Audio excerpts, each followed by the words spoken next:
Imagine you run a company. One morning, your website suddenly stops working. At the same time, your employees can't access their accounts. Your IT team discovers thousands of login attempts against company accounts. Then they find out malware running on one of the computers. And finally, they discover that an attacker exploited a vulnerability in the company's website. But what just happened? Was it hacking? Was it a malware? Was it a data breach? How are we going to classify this attack?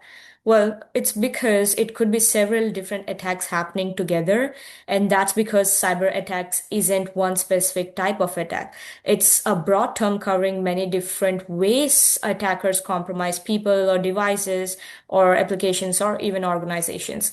So in this video, we're going to break down the major type of cyber attacks, how they work, why attackers use them, and a simple way to remember each one. Welcome to a new video. This is Tech Trends. We cover tech topics, cybersecurity, AI, and marketing, as well as women empowering leadership topics. On this channel, if any of that interests you, please consider subscribing. It's free, but it also encourages me to create more videos. And my goal is to reach like 1 million this year. So smash that like button. All right. So, what is cybersecurity? It is an intentional attempt to gain unauthorized access, steal information, disrupt a service, damage systems, or otherwise also compromise digital technology. And there isn't one single way to launch a cyber attack. An attack could manipulate a person, it could use malicious software, it could steal someone's password or exploit a vulnerable website, or they can simply overwhelm a service until nobody can use it. So instead of memorizing a giant list of random attacks, let's group them into major attack families for ease of learning. I'm gonna pick the top 10 major attacks in cybersecurity, and I'm gonna cover in depth for each type. So starting with malware, it's one of the biggest categories, and malicious software are the two terms how the malware comes into the picture. So basically, it is a software intentionally designed to perform harmful or unauthorized actions. It could mean stealing information, spying on users, damage those files, or giving attackers remote access or disrupting an organization. There are different types of malware as well, and we did do a dedicated separate video on it and explain each subcategory in it. The link is in the description if you're interested to know more about that. So some of the types are virus, worm, trojan, spyware, ransomware, rootkit, or keylogger. These are all types of malware. They all have different behaviors, but they all belong to the same larger family of a malware. So, how does a malware attack work? Usually, the attacker needs some way to get into the malicious software onto the target device. So, let's say in this is our targeted device. And that could happen through a phishing message or a malicious download, vulnerable software, or a fake application, or just any attack, So once that malware gets onto that device, what happens next will basically depend on what it was designed to do. So if it was a ransomware subtype, it would encrypt the files on that device. We have seen this on WannaCry or even hospital systems.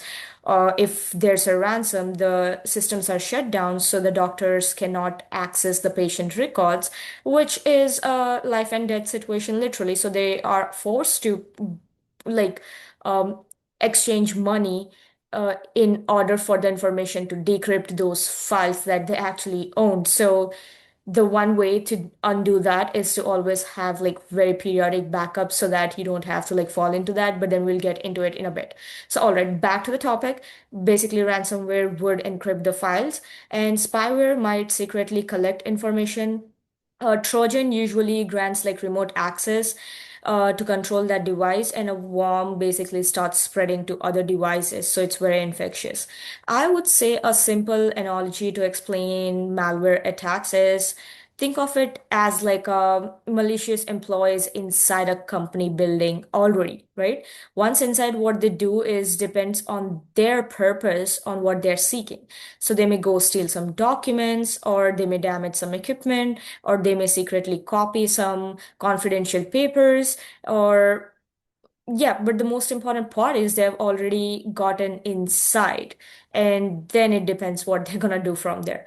Then we have the social engineering attacks.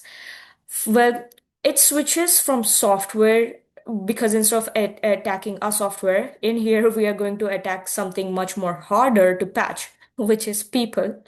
So, software engineering is a manipulation of people into revealing information, giving access, or performing an action that benefits an attacker. We also did a dedicated video on the social engineering 101 and covered each type in depth as well. That link is also in the description. But out of which, phishing is one of the best known examples, but social engineering also includes pre-texting, baiting, quid pro quo, tailgating, scareware, and there's also impersonation and other techniques. So the attacker doesn't like necessarily need to break through like a technical security control. They basically would convince someone to let them through. So how does it actually work? So attacker would basically exploit some normal human behavior, or let's just say emotions, to be honest. So I know I don't need to like explain what emotions are, but just for the sake of not assuming that a viewer already knows everything, right? It's just better to list them out. So some of the high tapped in emotions are always like fear, urgency, and curiosity combined. And then comes your trust, authority, greed, and sympathy. Trust, I mean, it's definitely one of the top level emotion, because if you could trust, you could always perform like 6 out of 10 attacks by default just from that one category. The risk percentage is high for that. Anyway, not to get into psychology, and I'm sorry I get carried away because it's just like such cool topics in here, so I can't just stop thinking or going away from what we are supposed to stick to.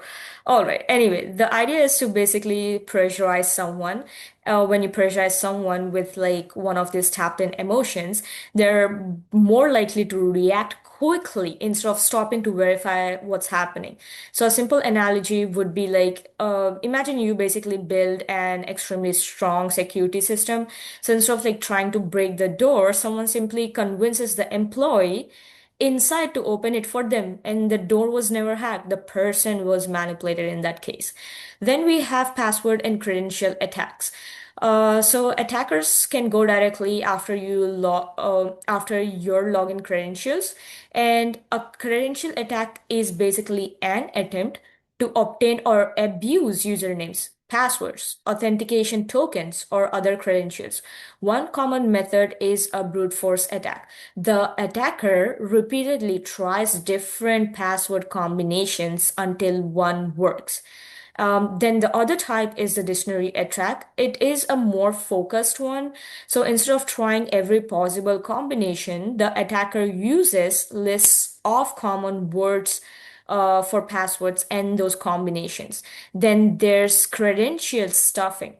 This takes advantage of password reuse. So if your username and password were exposed in a breach on one website, attackers may try those same credentials on other websites, because this is what I don't know if I this is what dumb people do. I don't know how else to say it. But that's why using the same password everywhere is just such a bad idea. Well, I just want to do analogy of like why is it just bad? Because imagine you just have like 10 houses next to each other or just by yourself, it just doesn't matter, right? So if you use the same exact key for every house and someone steals that key, they don't need to like sort of break into 10 locks. They can simply try the same lock everywhere. And that's essentially what credential attack can exploit. Well, we have denial of service attack as our fourth category. So for this, basically there would be a website that normally handles like thousands of visitors, whatever the purpose is, right? Reading a blog post or things like that. But then suddenly a million of requests start arriving at once. And what happens is we would call like these visits as traffic, okay? So the server becomes overwhelmed because real users can't get through. And that is a denial of service attack or DOS. Means the attacker isn't necessarily trying to steal your data, they're just trying to make the service unavailable. So if you were using Facebook and there was a competitor for Facebook, Facebook is huge. They have their servers where it's on the cloud so they can expand and um, also scale down or downstream basically into different ways however they want. But let's say you have a competitor site, and then if Facebook had like a million users visiting every day, if you bombarded with like 10 million users or 1 billion users a day, it's gonna get so overwhelmed that the Facebook is just gonna be down, and that's why sometimes it's just like non-accessible. And in those cases, you're losing revenue. The organization is basically losing revenue at that point of the time, and clearly there's other businesses dependent on those as well. So that creates like angry customers. Again, that's marketing. Coming back to the topic. Um, when the traffic comes from like many compromised devices at the same time, it's called a distributed denial of service attack or DDoS. So some of the common types are volumetric attacks or protocol attacks or application layer attacks. A simple thing, I don't know, it's fine. I don't need to do an analogy. I think this is like is a straightforward thing to say. And then there is man in the middle attacks or MITM. It happens when an attacker secretly positions themselves between like two parties that are communicating. So let's say there's you and your friend and you are sending messages to each other, but there's an attacker sitting in middle of the network or in some way, right? And then they modify your message before your friend receives it. But your friends think you sent that message because on your end, you could only see what you sent. On their end, they'll see what they received from the attacker, thinking it was from you. Uh, so yeah, and they may read it and it's like potentially altering those whole things. And in that information, they can capture like login credentials, session information, or any other sensitive data. So yeah, modern encryption and secure communication protocols make many of these man-in-the-middle attacks much harder, but also insecure connections and compromised networks can still create those opportunities for these kind of attacks. Then we have injection attacks. Well, the attacker would basically manipulate the way an application interprets the information. So these are called injection attacks. The basic problem is simple. An application expects to receive data, but because the application doesn't properly handle that input, an attacker may be able to make the application interpret their input as instructions. One of the famous examples is SQL injection. So in a website application, they usually are connected with the database on the backend, right? Especially with the login websites. So during those login websites, if you have a contact form where you have allowed the user to attach an attachment, they can attach a simple file with a code in it, and that can go into your database query. And because the way the computers talk to each other and the database user usually is based on a query, and that can go and modify it or potentially give the access or even delete those informations which shouldn't be able to be accessed in the first spot, right? But then there was the ability for the attacker to upload the file and they reach through it, or even your message box. So that's why there's always important to just add some security layers that there shouldn't be any code in the message that you're receiving. So stuff like that, especially parentheses and stuff, is just so easy to like differentiate the code to your normal English text, right? And another example is a command injection where the attacker would make a vulnerable application basically execute operating system commands. And there are also other forms in it, which is like code injection, LDAP injection, OS command injection. Then we have zero-day attacks, vulnerabilities, and exploits. It is also something that we already covered in a dedicated video. It's crazy that how much videos we have produced already, but it's so cool. All right, so it basically takes advantage of a vulnerability that the developer doesn't know why when they made the software, and they didn't have the time to patch it if they were even aware of it. So we do have a like that's when like this vulnerability becomes a security flaw. And there's different terms to it is because like a vulnerability is just a flaw in that system, and exploit would be the technique that is used. A vulnerability plus exploit together would become the attack, meaning if you go and exploit that vulnerability, it becomes a real attack. So um yeah, then we have web application attacks. Web applications are used everywhere, basically in your banking or your shopping, social media, any cloud platforms, or even like business dashboards, because these applications basically like handle valuable information. So attackers constantly look for like weaknesses in them. And then web application attacks also targets in how websites and web applications handles users, their requests or data, or even like authentications and permissions. So some of the common examples do include SQL injection, cross-site scripting, broken access control, authentication attacks, cross-site request forgery.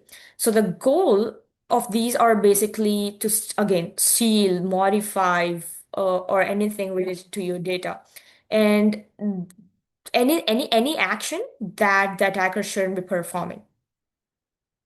Period.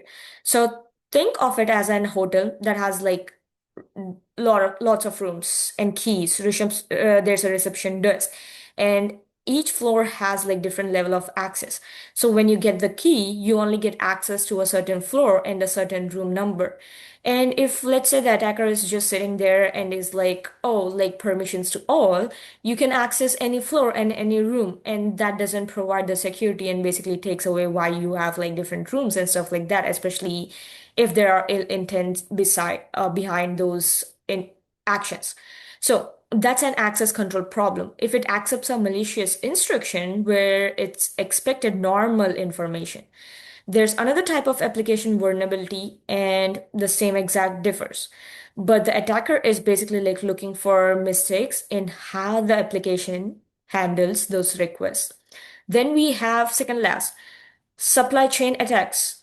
Here, the attackers get clever. So instead of like attacking the final target directly, they attack something the target already trusts, and that is a supply chain attack. Modern organizations depend on thousands of third-party components, right? You have your software libraries or even cloud services. There's like million vendors. Then there's like updates required for your website or your applications or your devices. Then you have the external providers. So they can tap into any of these trusted people, right? And then use that relationship to reach to within your organization. So imagine there's a restaurant and like you're buying like ingredients and setting up your restaurant from like trusted suppliers. So instead of breaking into your restaurant, the attacker would just go and contaminate the supplier's warehouse. Now, the same problem can reach many restaurants through something they already trusted. And that is the basic idea behind this supply chain attack. Then, last, we have the insider attacks. So, not every threat comes from outside an organization. Sometimes the person already has legitimate access, and that is an insider attack because the attack is coming from internal employees or within the organization, which is not good again, and you may lose your job and blah blah blah as consequences, but we're just covering the attacks here. So an insider would be any person, like, right, your employee, contractor, partner, or any authorized user. So they may intentionally steal information or sabotage the systems or misuse their access to help an outside attacker. But there's another important possibility that the person may not be malicious at all. Their account could have been compromised, and the attacker could then use that legitimate account to access systems from the inside. So, yeah, that basically is like how cybersecurity attacks work together. And this is really important to know is like real cyber attacks don't always stay inside one category. Attackers often combine several techniques. So imagine this. A attacker sends a phishing message. That's social engineering. Then the victim enters those credentials into a fake website. Now the attacker has stolen those credentials after you entered that in a fake website. So they use those credentials to access a company account. Then they'll install a malware. Finally, they'll deploy some ransomware and encrypt your company files. That is one incident, but multiple attacking techniques. That's why cybersecurity isn't about learning just like one attack and assuming you're protected. Attackers can change different weaknesses together. So you might be thinking, okay, there are a lot of ways someone can attack me. How am I actually supposed to do, or what should I do to even like protect myself? Well, you can start with some of the basics. For individuals, I'm gonna list out a few things. Is like use strong, unique passwords. We have discussed this million billion times. And then don't reuse passwords across important accounts. And then have different accounts for different purposes.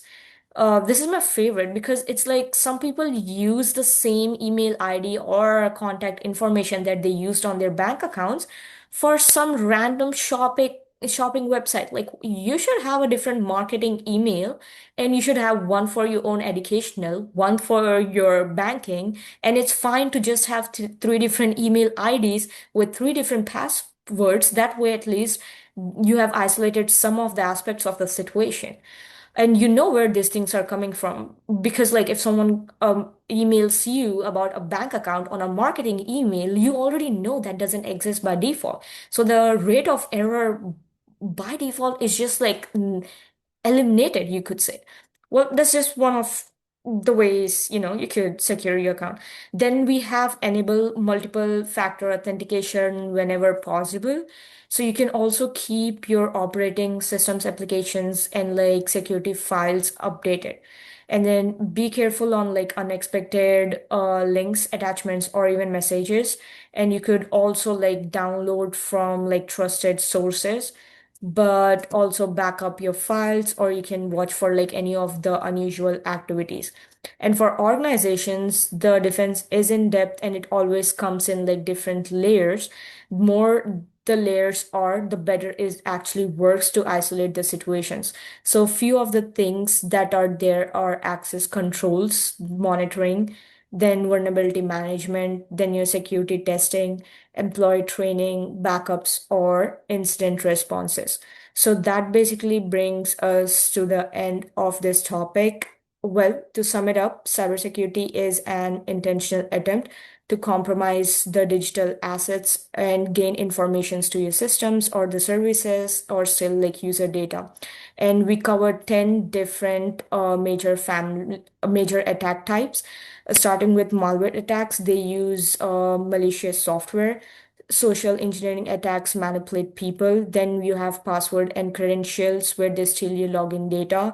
DDoS is overwhelming a system with a lot of traffic at once so that the service is down and unaccessible. The man in the middle attack intercepts a communication. Injection attacks manipulates application input. Zero-day attacks exploit vulnerabilities in an existing software or a device before the patch has been sent. Web application attacks target weaknesses in websites and web applications. Supply chain attacks exploit trusted third-party relations, and insider attacks misuse legitimate accesses. Well, if that was helpful, give it a big thumbs up and let us know what do you think. Thank you for watching, and we'll see you in the next one.